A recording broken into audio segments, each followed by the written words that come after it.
मित्रों, मैं अपने पिछले वीडियो में 2-3 वीडियो में लगातार हम अपने स्वास्थ्य के बारे में हम चर्चा कर रहे हैं कि हमारा स्वास्थ्य इस समय गड़बड़ है और जिसकी वजह से नियमित सेवाएं हम आपको नहीं दे पा रहे हैं। नियमित सेवाओं से मतलब ये है कि कुछ इस तरह के वीडियो जो हम बोर्ड पर समझाने और इस तरीके की बात करते थे वो नहीं दे पा रहे हैं।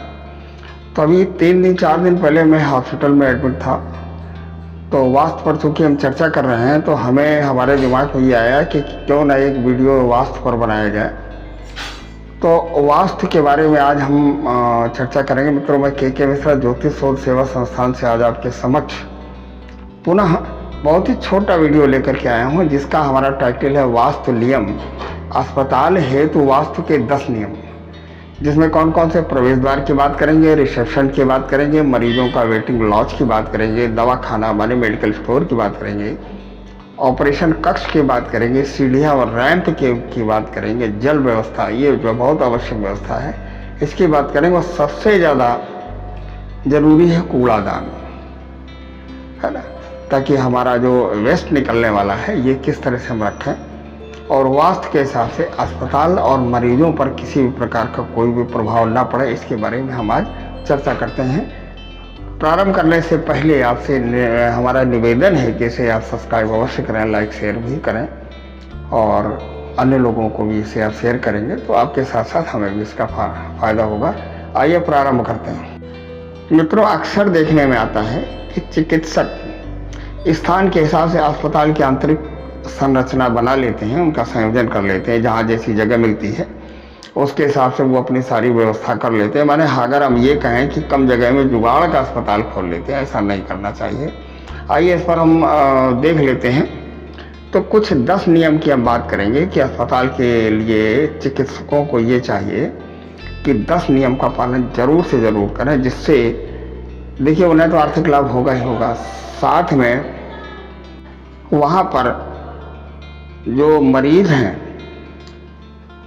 जो स्वास्थ्य लाभ लेने के लिए आ रहे हैं उनकी सेहत पर भी प्रभाव पड़ना चाहिए और उनकी सेहत में और स्वास्थ्य में सुधार होना चाहिए। इसके बारे में बात करने सबसे पहले बात करते हैं प्रवेश द्वार की। एंट्री कैसा होना चाहिए, इसे ज़रा ध्यान से आप लोग सुनिए, क्योंकि ये हम बोर्ड पर नहीं बता सकते।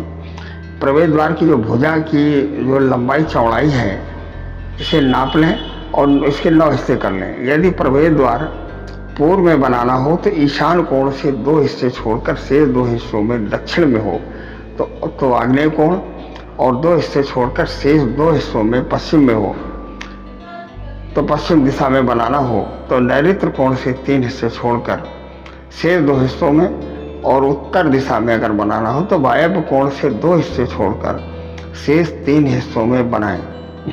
देखिए बात नहीं जो समझ में आ रही होगी, क्योंकि जब तक बोर्ड पर इसे नहीं बताएंगे तब तक नहीं समझ, लेकिन फिर भी आप लोग प्रयास करें। फिर से मैं बता रहा हूँ कि प्रवेश द्वार की भुजा की जितनी भी लंबाई है उसे नाप लें, उसके 9 टुकड़े कर लें। यदि प्रवेश द्वार पूर्व में बनाना हो, माने अगर आपका दरवाज़ा पूरब की ओर हो तो ईशान कोण से 2 हिस्से छोड़ दें, माने 2 पार्ट उसके छोड़ दें जो हमने 9 हिस्से किए हैं, और शेष 2 हिस्सों में दक्षिण दिशा में हो तो आग्नेय कोण से 2 हिस्से छोड़कर शेष 2 हिस्सों में पश्चिम दिशा में बनाना हो तो नैऋत्य कोण से 3 हिस्से छोड़कर शेष 2 हिस्सों में उत्तर और दक्षिण दिशा में बनाना हो तो वायव्य कोण से 2 हिस्से छोड़कर शेष 3 ही हिस्सों में बनाए। इस प्रकार निर्मित प्रवेश द्वार वास्तु सम्मत है और जिससे एक तो लक्ष्मी भी प्रवेश करेगी, दूसरी चीज़ सकारात्मक ऊर्जा भी आएगी, और सकारात्मक ऊर्जा की वजह से वहाँ जो हमारे मरीज हैं या उनके साथ में जो तीमारदार हैं उनके स्वास्थ्य पर भी सकारात्मक ऊर्जा का प्रभाव पड़ेगा। और एक चीज़ और है कि प्रवेश द्वार के ठीक सामने विघ्न विनाशक भगवान श्री गणेश जी की मूर्ति की स्थापना करनी चाहिए। देखिए मित्रों, हो सकता नहीं समझ आ रहा, वीडियो को आप लोग बार बार पॉज कर लें, पॉज करने के बाद इसे समझें, और अगर कोई चीज़ ना समझ में आए तो कमेंट बॉक्स पर आप हमें लिखें, हम आपकी मदद करेंगे, हेल्प करेंगे। अब नंबर 2 देख लेते हैं, रिसेप्शन कैसा होना चाहिए। रिसेप्शन का निर्माण दक्षिण दिशा में किया जा सकता है। लेकिन ध्यान रहे कि रिसेप्शनिस्ट का जो मुंह है उत्तर दिशा में हो, है ना। मतलब लोग उससे जाते हैं, मरीज जाते हैं, तीमारदार जाते हैं, जब वो बात करे उसका मुंह उत्तर दिशा में होना चाहिए। स्थान के जैसा उपलब्ध हो आपके उसके हिसाब से रिसेप्शन को आप बना सकते हैं। अगर रिसेप्शन मान लीजिए स्थान नहीं जो समझ आ रहा है, रिसेप्शन का मुंह पूर्व दिशा में हो, मैं अगर करना चाहते हो तो आप कर सकते हैं। रिसेप्शन के काउंटर पर कोई उपयुक्त स्थान देखकर वहाँ पर ओम अवश्य लिखवा दें। ओम लिखवाना अति आवश्यक है। अब दूसरे पॉइंट की बात कर लेते हैं। हमने लिखा है मरीजों का वेटिंग लॉज। मरीज आते हैं तो तुरंत तो डॉक्टर उपलब्ध नहीं हो जाते हैं, उनके साथ उनके तीमारदार और मरीज भी बैठ करके वहाँ पर करते क्या है, वेटिंग लेते हैं। तो मरीजों का जो वेटिंग है उत्तर दिशा में तथा वायव्य कोण के समीप बना सकते हैं, बनाना चाहिए। व्यवस्था कुछ इस प्रकार करें कि मरीजों का मुख पूर्व या उत्तर में रहे। यहाँ दीवार पर गायत्री मंत्र लिखवाना अत्यंत आवश्यक है। वेटिंग लॉज का रंग सफ़ेद होना चाहिए, किसी अन्य कलर में उसे ना बनाए। अब बात कर लेते हैं दवाखाना की। जो मेडिकल स्टोर है, फार्मेसी है आपकी, दवाखाना यथासंभव उत्तर दिशा में ही बनाएं। गोदाम की आवश्यकता हो तो उसका निर्माण दक्षिण में कर सकते हैं, लेकिन दवाखाना जहाँ से रिटेल आप बिक्री कर रहे हैं आप नहीं कर सकते। उत्तर ऐसी स्थिति में दवाखाना उत्तर दिशा में ही होना चाहिए। दवाखाना मतलब जो दवाखाना है आपका मेडिकल है उत्तर दिशा में ही रखें। गोडाउन तो आप बना सकते हैं।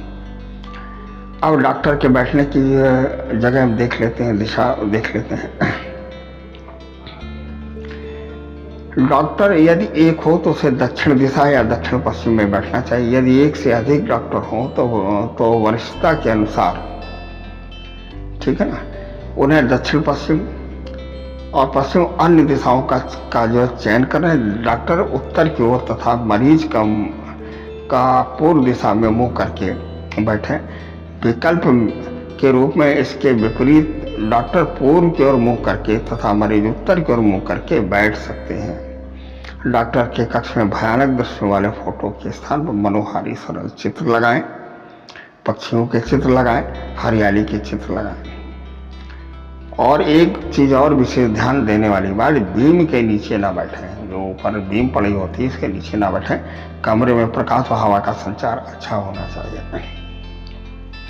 ऑपरेशन थिएटर जो सबसे जरूरी चीज़ है, ऑपरेशन थिएटर की बात कर लेते हैं। ऑपरेशन कक्ष अस्पताल का सर्वाधिक महत्वपूर्ण अंग है, क्योंकि यहीं से ज़्यादातर मरीज ठीक होते हैं।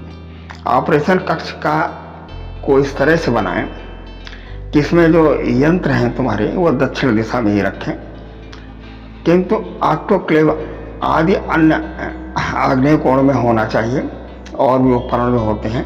डॉक्टर ऑपरेशन करते समय पूर्व या उत्तर की तरफ मुंह करके खड़े हों। यदि डॉक्टर अधिक हों, एक से ज़्यादा अगर डॉक्टरों को करना हो तो जो मुख्य डॉक्टर है वह अनिवार्य रूप से पूर्व या उत्तर की ओर मुंह करें।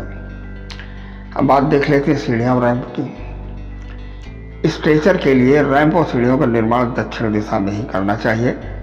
निर्माण के समय ध्यान रहे कि दोनों ब्लॉक वाइज हो, मतलब ऐसा नहीं कि एक साथ जो बना दिया मैंने आने और जाने की मतलब असेंडिंग और डिसेंडिंग, मैंने ऊपर चढ़ना और नीचे आना, ये दोनों एक जगह होना चाहिए।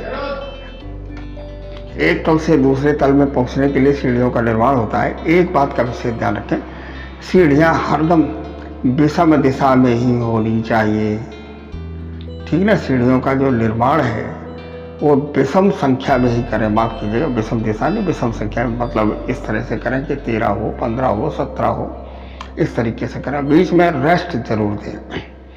अब जनरेटर या विद्युत व्यवस्था में क्या करें, देखिए दोनों ही चीज़ें अग्नि से संबंधित हैं और शनि से संबंधित है। जनरेटर या विद्युत उपकरण सदैव आग्नेय कोण में रखें। जीने के नीचे नहीं रखने चाहिए। पानी की टंकी के पास भी विद्युत उपकरण बिल्कुल नहीं रखने चाहिए।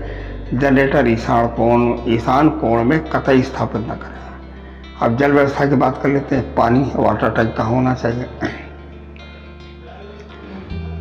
अस्पताल में शुद्ध पेयजल की व्यवस्था सर्वाधिक आवश्यक होती है। इसके लिए वेटिंग रूम के पास उत्तर की दिशा उपयुक्त है। किंतु ध्यान ये रखना चाहिए कि यहाँ जल जमाव गंदगी बिल्कुल भी ना रहे, क्योंकि पानी की वजह से गंदगी होती है, अन्यथा उन्नति में बाधा उत्पन्न होगी। इसलिए पेयजल का जो निर्माण है वो बहुत ही अच्छी जगह पर होना चाहिए। इस स्थान पर टॉयलेट का निर्माण कतई ना करें। मैं फिर से एक बार जो बता देता हूँ कि वेटिंग रूम के पास उत्तर की दिशा उपयुक्त है। ध्यान ये रखना है कि यहाँ पर जल इकट्ठा ना हो। पेयजल उत्तर दिशा में ईशान कोण तक का भाग भी उत्तम है। अब कूड़ादान की बात कर लेते हैं। आजकल सरकारें कूड़ादान और इसके ऊपर ज़्यादा ध्यान दे रही हैं और देना भी चाहिए, क्योंकि स्वच्छता है, अगर है तो स्वास्थ्य है। कूड़ादान सफाई में कूड़ेदान बहुत ही महत्वपूर्ण भूमिका होती है। वास्तु के अनुसार कूड़ादान दक्षिण दिशा में रखने चाहिए। ध्यान ये रखें कि ढके रहें, सीढ़ियों के नीचे कतई न रखें। कूड़ेदान लंबे समय तक भरे नहीं होने चाहिए, इनकी सफाई रोज होनी चाहिए। मित्रों, आज हमने बात की है एक अस्पताल में, चूँकि उस समय लेटे लेटे हमें ये समझ में आया कि अस्पताल के बारे में कुछ बात करते हैं, तो रिसर्च करने के बाद इसे देखा गया और हमारे जो चिकित्सक भाई हैं या जो दर्शक हैं उनको चाहिए किसी के हिसाब से इसका निर्माण करें। मित्रों, एक आग्रह आपसे और है हमारा, क्या आप इस चैनल को सब्सक्राइब अवश्य करें। लेकिन मैं बहुत ही कठिन परिस्थितियों में आपके समक्ष आ रहा हूँ और मैं ये चाहता हूँ कि आप लोग इसे सब्सक्राइब शेयर और अवश्य करें। मिलेंगे ईश्वर हर इच्छा पर। हम अगले वीडियो पर अब हम ये नहीं कह सकते कि हम कब आपसे मुलाकात करेंगे, लेकिन जब ईश्वर की इच्छा होगी तब आपसे मुलाकात करेंगे किसी नए वीडियो के साथ। जय श्री राम।